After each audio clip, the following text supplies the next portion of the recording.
Inhale confidence. Exhale doubt. Welcome to our channel again. My name is the host, Gerald. You're welcome.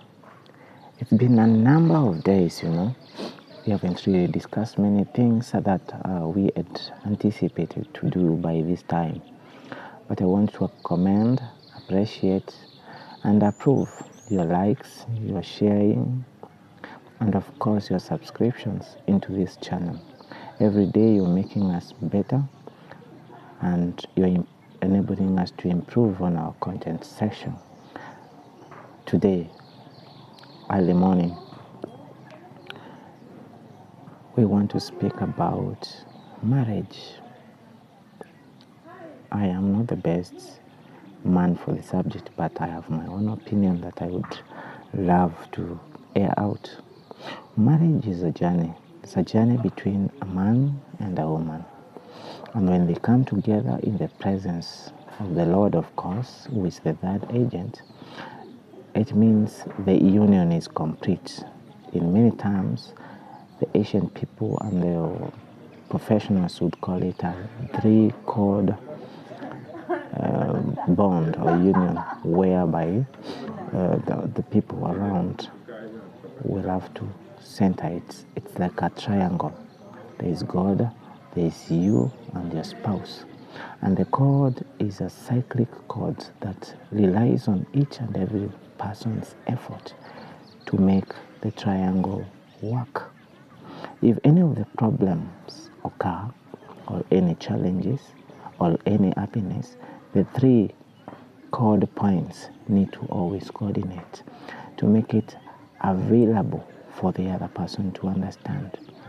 Some will say that even in project management, there is a three-corded bond. We call it a triangle, where there is time, there is resources, and of course there is the quality that you would wish to achieve in every project. Remember, a project is a one-off exercise. It is unique in its nature. Marriage can be considered as a project when it starts, but as you continue, then it becomes a real project. But unlike other projects that have a time frame to be achieved, this is a project that is a lifelong. It is the only project where you receive accreditations through a certificate you've signed at the date of marriage, especially if you do it the legal or the religious ways. When you do it the traditional ways, there is also a validation by the group of people we call the council of elders at your place, and they authenticate that, and then it becomes a legally binding code. So when now you go further, someone will say that on the date of matrimony, the date of the wedding or the date of the marriage, depending on where you come from, it is then consummated. Consummated means two people now will sit down and then they will accept the tradition that you need to become the better part through mostly a sexual union. And if God blesses you more, then you are able to get a baby or two or such, and then the movement starts. Now the wife becomes a mother, the husband becomes a father, and both of you are called parents. So what I want to emphasize in this bond and this cord is that the woman is transformed into a wife, then transformed into a mother, then transformed into a parent. The husband is transformed from a man into a husband, from a husband into a father, and from a father into a parent. You see, now the community takes credit for all this, and it is the responsibility now of the community and the witnesses to enable you to keep up to your promises. So if you're in marriage and you're joking around, no one said it will be easy, no. But people, it is our responsibility to make it work every day. Integrate it into your daily lives. The woman and the man, the husband and the wife, the father and the mother come together. All your weaknesses, all your strength, let's put them together. Where I am weak, let my spouse support me. And where my spouse and I are weak, Jesus will come in and supports all of us. So it is our responsibility. We should not delegate it to someone else. Our parents have done it. Our parents' parents have done it. It is now our responsibility to do it.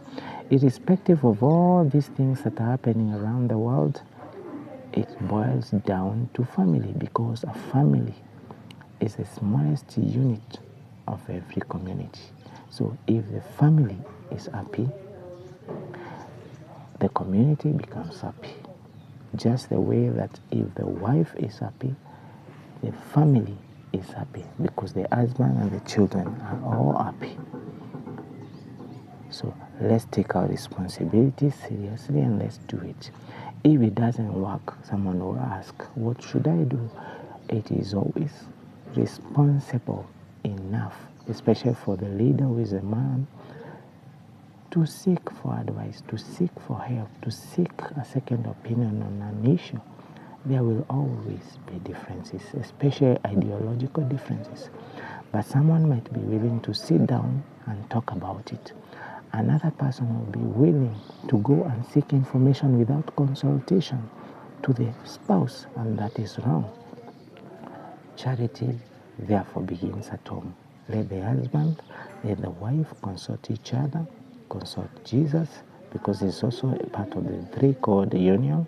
Then if this one doesn't work, you can borrow from other people out there and you can consult them. But the first instance is between the husband, wife, and Jesus, to consult widely and let everyone have patience. Let everyone have time to think about it.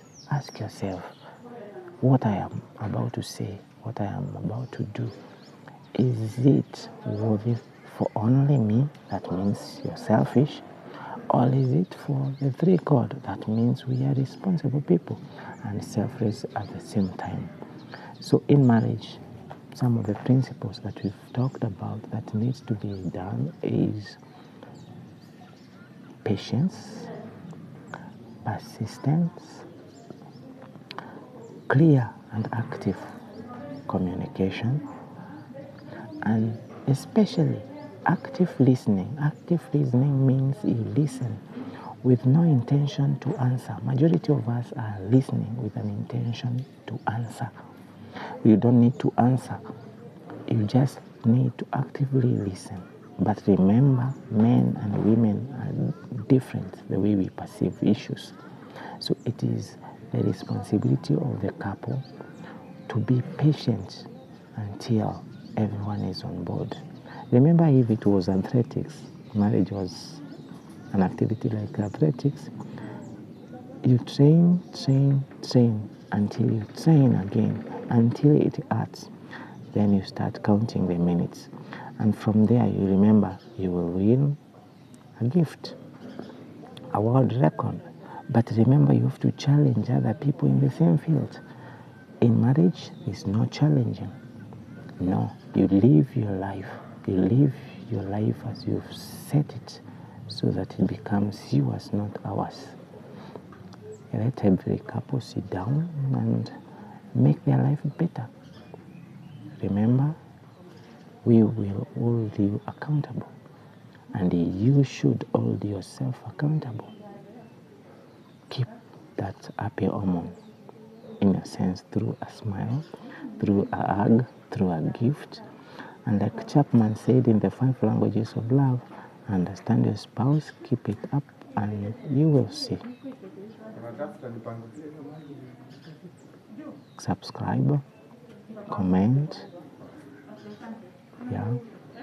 view, and of course share. I am not an expert in this, but I'm doing my part. Are you doing yours? Bye. A nice time.